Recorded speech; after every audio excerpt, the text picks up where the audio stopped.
Good morning students. आज हम discuss करते हैं बेटा chapter 15 that is natural phenomena exercise को। सो फर्स्ट है very short answer questions. First question है which kind of material can be charge with static electricity. तो generally insulators, answer क्या होगा बेटा, insulator. Then what is the rapid flow of charge between two oppositely charge clouds called, क्या बोलते हैं उसको, electric discharge या लाइटनिंग। तो I have written lightning. Then third, what is a sudden movement of a part of earth crust called, कि earth crust जब एकदम से मूवमेंट करती है तो उसको क्या बोलते हैं, अर्थक्वेक। देन फोर्थ है what are the zones of weakness in earth crust due to abrupt release of strain called, उनको क्या बोलते हैं बेटा, सिस्मिक जोन्स। क्या बोलेंगे, seismic zones. Name the instrument on which the seismic waves due to an earthquake are recorded, कि वो instrument बताओ जिसमें सिस्मिक वेव्स किस लेवल की आई उसको हम रिकॉर्ड कर सकते हैं, तो उसको क्या बोलते हैं बेटा, सिस्मोग्राफ। देन है short answer questions. What you should not do during thunderstorm when you are inside your house, कि जब आप अपने घर में हो और अर्थक्वेक आया है, नहीं थंडरस्टॉर्म है, लाइटनिंग हो रही है, तो आपको क्या नहीं करना चाहिए। So we should not do during thunderstorm when we are inside our house, do not use the wired phone, wired phone को मत यूज़ कीजिए। Do not take bath during thunderstorm and do not stand near windows और in balcony having metallic railing, क्योंकि उससे आपको shock लग सकता है बेटा। देन सेकंड क्वेश्चन है name the point from where the shock waves of an earthquake originate, वो पॉइंट बताओ जहाँ से शॉक वेव्स अराइज होती हैं, and at what depth inside the earth this point lies. So the point from where the shock waves of an earthquake originate, कहाँ से originate होती हैं बेटा, due to sudden slip of rock, जब rock एकदम से स्लिप करती है उसको क्या बोलते हैं, that is termed as seismic focus. क्या बोलेंगे उसको, सिस्मिक फोकस। और सिस्मिक फोकस कहाँ पे लाई करता है, it lies with in the crust of earth at a depth of about 60 kilometre, की 60 किलोमीटर की डेप्थ के नीचे नियर बाय क्या होता है, सिस्मिक फोकस होता है।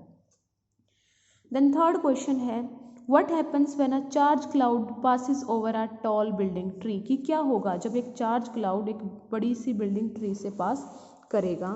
सो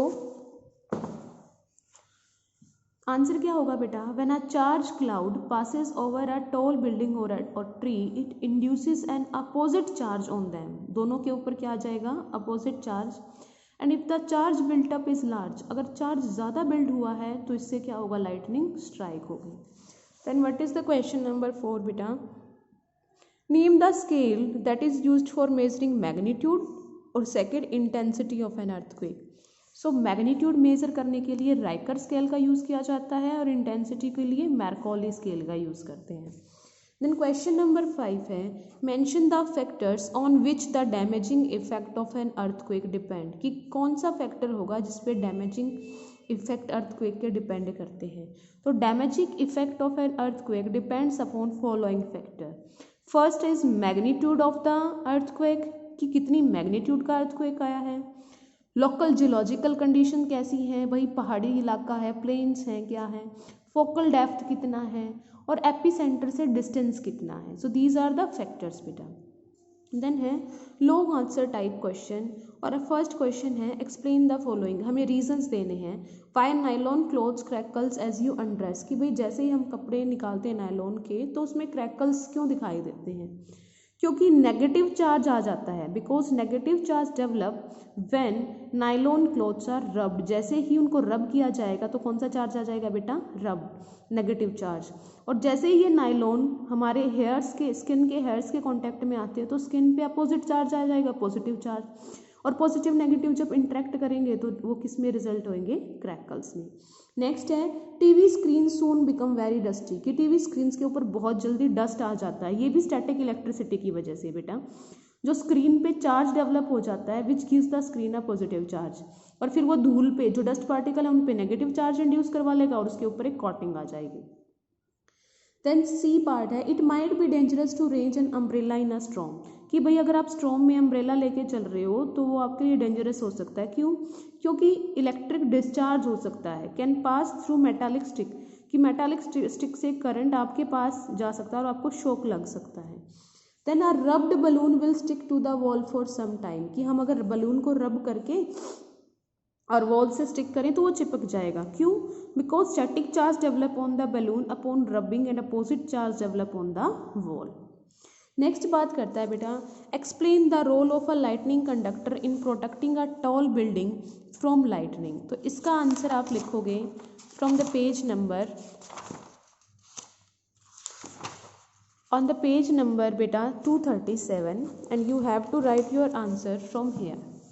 You will write first from here, a lightning conductor consists of long thick metal rod strip having sharp spike at its upper end, यहाँ तक, and then you will write from next line से लिखना है ये, यहाँ से लेकर यहाँ तक, और देन ये डायग्राम ड्रॉ करोगे आप। You have to draw this diagram also, जो आपको ईजिली रिप्रेजेंट कर रहा है everything. Then third long question है बेटा, suggest 3 measures to protect ourselves from lightning, कि 3 मेजर्स बताओ जिससे हम लाइटनिंग से बच सकते हैं।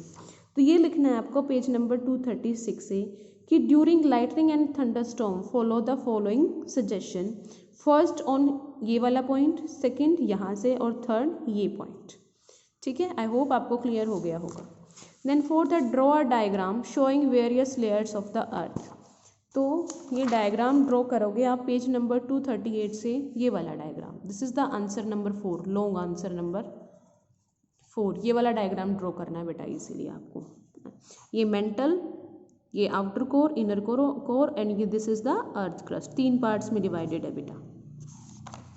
देन लास्ट और 5th question, define the following term, seismic focus, epicentre, focal depth और seismic wave. So you have to wrote this definition from page number 238।